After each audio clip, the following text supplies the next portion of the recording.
So welcome back to YouTube channel guys, hope you guys are doing good. So guys, आज की video में हम अपनी Hyundai i20 के टायर चेंज कराने वाले हैं, क्योंकि उसके टायर ऑलरेडी काफ़ी घिस चुके हैं और एक टायर उसका फट भी गया है। तो पहले आपको टायर की कंडीशन दिखाते हैं और बताते हैं कि हम टायर क्यों चेंज करा रहे हैं और कौन से ब्रांड के लगवाएंगे, क्या साइज़ लगवाएंगे, सब कुछ बताएंगे। So keep watching. So guys, major reason हमारा ये है टायर बदलवाने का। आप देख सकते हैं ये ब्रिजस्टोन का टायर है, दिख रहा होगा। ये हमने जब कार ली थी 2016 में, तब से यही टायर था। अब ये पता नहीं किस तरीके से लेकिन फट गया है ये टायर, तो इसलिए हमें चेंज कराना पड़ेगा। और बाकी के जो हमारे पीछे के टायर्स हैं उनकी भी कंडीशन आपको दिखा देता हूँ एक बार, क्योंकि वो भी हमारे ऑलमोस्ट घिस ही गए हैं। ये खड़ी अपनी कार, और जैसे मैं आपको बता रहा था टायर, ये देखो पीछे के टायर तो ऑलमोस्ट गंजे हो चुके हैं बिल्कुल, इधर का भी और दूसरी साइड का भी सेम है।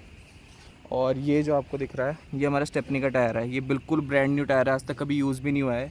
सो इसकी जगह हमने फ़िलहाल ये वाला टायर लगा रखा है। और हाँ, एक और चीज़ कि हम अपनी कार में सिर्फ 3 टायर डलवाएंगे, क्योंकि आपको मैं एक चीज़ दिखाता हूँ कि जो हमारा ये वाला टायर है आपको दिख रहा होगा, इसमें अभी थोड़ी लाइफ है। ये लगभग अभी चल जाएगा 7-8-10 हज़ार किलोमीटर आराम से चल जाएगा वाला टायर। तो इसलिए हम इस वाले टायर को हम स्टेपनी में रख देंगे, इस वाले टायर को, और बाकी कार में जो है चारों टायर नए हो जाएंगे। इसलिए हम इसमें सिर्फ 3 टायर खरीद रहे हैं। अब चलते हैं टायर चेंज कराने।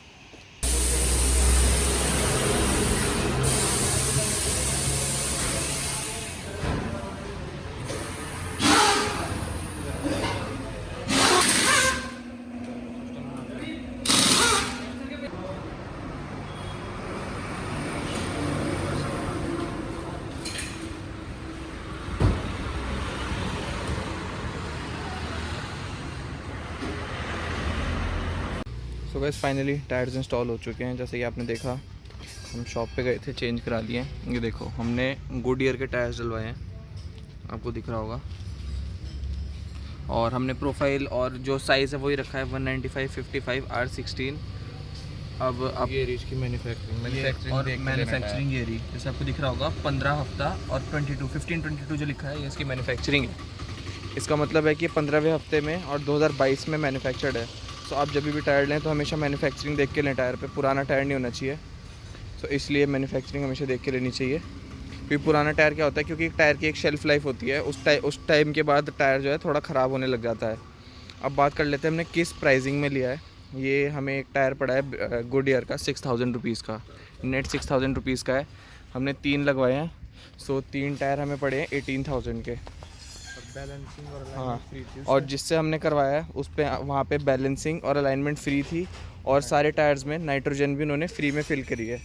तो अगर आपको जानना है कि कहाँ से हमने टायर डलवाया, तो मैं बता देता हूँ कि हमने टायर डलवाए हैं टायर मॉल से, जो देहरादून में आपको पता है GMS रोड पे टायर मॉल नाम की एक शॉप है, काफ़ी बड़ी शॉप है, वहाँ से हमने टायर्स डलवाए हैं। ये हमारा, और जो पहले का ब्रिजस्टोन का था जो आपको बताया ही था कि ये हमारा ऑलरेडी नया टायर है, तो इसलिए हमने ये वाला चेंज नहीं कराया है। बाकी हमने 3 चेंज कराए हैं सिर्फ। इसलिए अब गाड़ी के चारों टायर नए हो गए हैं। और जो पुराने टायर का एक जो हमारा जो हमारा स्टेपनी में जो हमने टायर डाला है, वो हमारा एक जो आपको दिखाया था, एक आगे वाला टायर ये वाला सही था, तो हमने वो अपना स्टेपनी में डाल लिया है। बाकी पुराने टायर्स हम अपने लेके आ गए हैं। हम इनको किसी को वैसे सेकेंड हैंड में बेच देंगे, सेकेंड हैंड मार्केट में बिक जाता है टायर, तो उसमें बेच देंगे। और यहाँ पे थोड़ा हिसाब किताब अलग था सेकेंड हैंड मार्केट का, तो इसलिए हमने यहाँ पे बेचे नहीं, और इसलिए हम अपने तीनों टायर लेके आ गए हैं।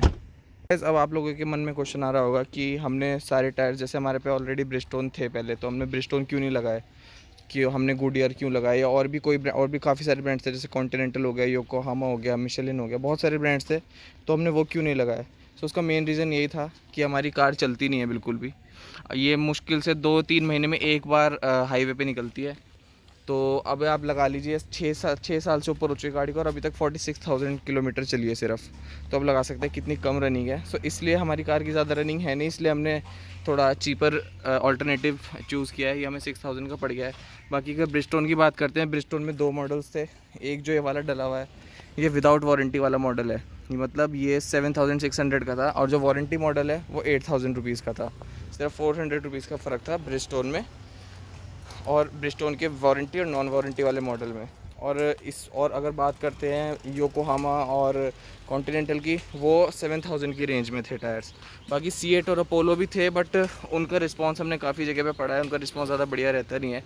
इसलिए हम गुडियर की तरफ गए हैं। तो गाइज़ अब आप सोच रहे होगे टायर्स की, जैसे हमने बताया वारंटी वाले लेने चाहिए। तो जैसे जो हमने टायर लिए हैं गुडियर के, ये भी 2 साल की वारंटी में है। कट वगैरह की, कट लग जाए साइड साइड वॉल पे टायर पे कट लग जाए तो उसकी वारंटी है। और 5 साल की वैसे मैन्युफैक्चरिंग फ़ॉल्ट की वारंटी है इसमें। और जैसे आप भी कभी टायर ले तो यही लेना, मतलब ऐसे वो वाले जिसमें मैन्युफैक्चरिंग वारंटी भी हो और डिफेक्ट की भी उसकी वारंटी हो, कट वगैरह की भी वारंटी हो। क्योंकि वहाँ पे अभी 2 कार और आ रखी थी जिसमें उन्होंने बिना वारंटी वाले टायर ले रखे थे। तो अब वो 2 दिन ही चले टायर और उनमें साइड में कट लग गया, तो अब उनका नुकसान हो गया इस वजह से।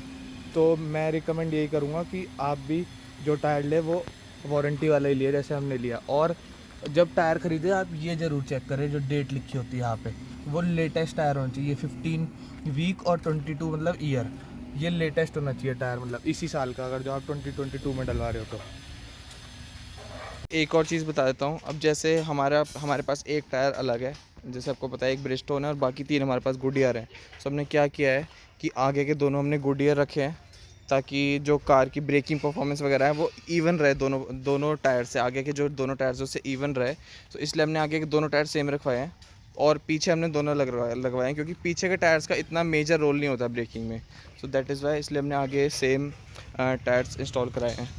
नेक्स्ट चीज़ एक और बता देते हैं कि जैसे अब हमने टायर तो डलवा लिए नए हैं, तो अभी तो लगभग 10,000 किलोमीटर हमें इन्हें ऐसे ही चलाने हैं जैसे जिस पोजीशन पे लगे हुए हैं।